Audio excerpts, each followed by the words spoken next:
ملي تدارکات کمیسیون د څه باندې 1 میلیارډ افغانیو په لګښت 12 پروژې منظوري کړې. د ریاست الوزرا اقتصادي مرستیال محترم ملا عبدالغني برادر اخوند په مشرۍ د ملي تدارکات کمیسیون نوبتي غونډه نن چهارشنبه د روان 1415 لمریز کال د حمل میاشتې په 12مه نیټه په مرمرینه ماڼۍ کې ترسره شوه. د غونډې ته له اجنډا سره سم 42 پروژې د منظورۍ لپاره وړاندې شوې. له بحث وروسته د څه باندې 1 میلیارډ افغانیو په ارزښت 12 پروژې منظوري شوې او په 14 پروژو کې بیا یو لړ تعدیلونه راغلل. همداراز د شپږو پروژو په اړه ټاکل شوو کمیټو ته دندې وسپارل شوې څو د پروژو د قیمتونو په اړه له ګټونکو شرکتونو سره مذاکره ترسره او راپور یې د ملي تدارکاتو کمیسیون مشرتابه ته وړاندې کړي. د دوو پروژو قراردادونه بیا له دې امله لغوه شول چې ګټونکي شرکتونه د قرارداد مطابق په ټاکل شوو قیمتونو د پروژو بشپړولو ته حاضر نه وو او پریکړه وشوه چې دغه پروژې ته بیا ځلې آزاد داوطلبۍ ته وړاندې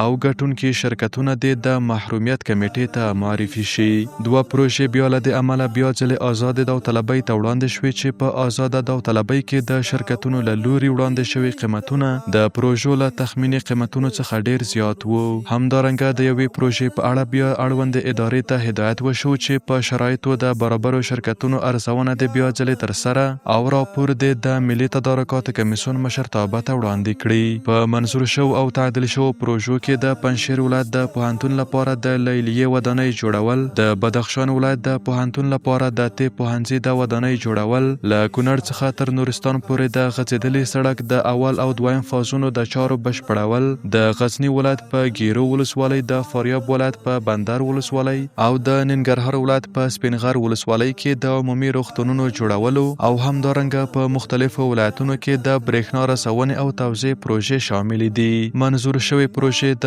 افغانستان اسلامي امارت له لوري تمویلیږي.